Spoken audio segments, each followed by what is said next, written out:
Ibrahimpatnam municipal panchayat హైకోర్టుకు చేరింది. Court ఆదేశాలతో కౌన్సిలర్ ఆకుల యాదగిరిని కోర్టులో హాజరుపరిచారు పోలీసులు.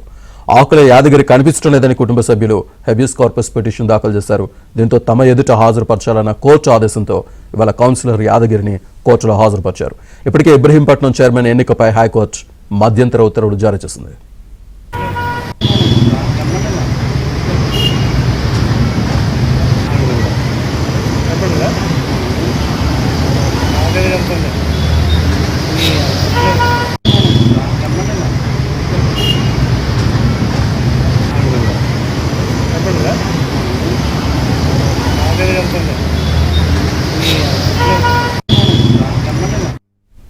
ఇబ్రహీంపట్నం మున్సిపల్ పంచాయతీ హైకోర్టుకు చేరింది. కోర్టు ఆదేశాలతో కౌన్సిలర్ ఆకుల యాదగిరిని కోర్టులో హాజరుపరిచారు పోలీసులు. ఆకుల యాదగిరి కనిపించడం లేదని కుటుంబ సభ్యులు హెబియస్ కార్పస్ పిటిషన్ దాఖలు చేశారు. దీంతో తమ ఎదుట హాజరుపరచాలన్న కోర్టు ఆదేశంతో ఇవాళ కౌన్సిలర్ యాదగిరిని కోర్టులో హాజరుపరిచారు.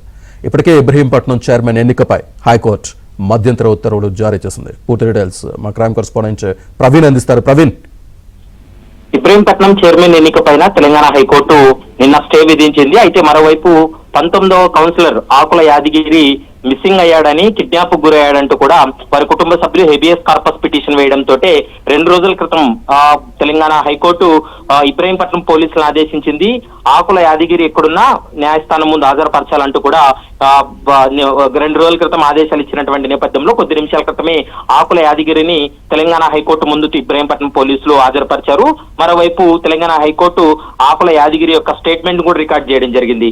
ఫలితాలు వెల్లడైన తర్వాత దాదాపు హైదరాబాద్ లో 12 గంటల పాటు తనను తిప్పారని, తర్వాత ఇక్కడి నుంచి చీరాల తీసుకెళ్లి తను బలవంతంగా 2 రోజుల పాటు రిసార్ట్స్ లో ఉంచారనేటువంటి అంశాన్ని కూడా స్పష్టంగా తన స్టేట్మెంట్ కూడా ఇవ్వడం జరిగింది. ఎవరు తనని బలవంతంగా తీసుకెళ్లారనేటువంటి అంశానికి సంబంధించి కూడా పూర్తి స్థాయిలో ఆ స్టేట్మెంట్ కూడా ఇస్తున్నటువంటి పరిస్థితి కనపడుతుంది. ఇంకా విచారణ కొనసాగుతుంది. మరోవైపు ఇప్పటికే వారి భార్య ఇచ్చినటువంటి కంప్లైంట్ మేరకు ఇబ్రహీంపట్నం పోలీసులు ఐపీసీ 363 కింద కేసు నమోదు చేసి పోలీసుల విచారణ కూడా కొనసాగించారు. మరోవైపు ఇబ్రహీంపట్నం బీఆర్ఎస్ మాజీ ఎమ్మెల్యే మంచిరెడ్డి కిషన్ రెడ్డి, అతని తనయుడు మంచిరెడ్డి ప్రశాంత్ రెడ్డి పైన తమకు అనుమానాలు ఉన్నాయనేటువంటి అంశాన్ని పదే వాళ్ళు కోర్టుకు కూడా చెప్పడం జరిగింది. మరోవైపు పోలీసులు కూడా కంప్లైంట్ చేశారు. యాదగిరి ప్రస్తుతం స్టేట్మెంట్ ఇస్తున్నాడు. స్టేట్మెంట్ పూర్తయిన తర్వాత తెలంగాణ హైకోర్టు ఒక కీలక నిర్ణయం తీసుకునే అవకాశం అయితే కనిపిస్తుంది. Right Praveen, thank you.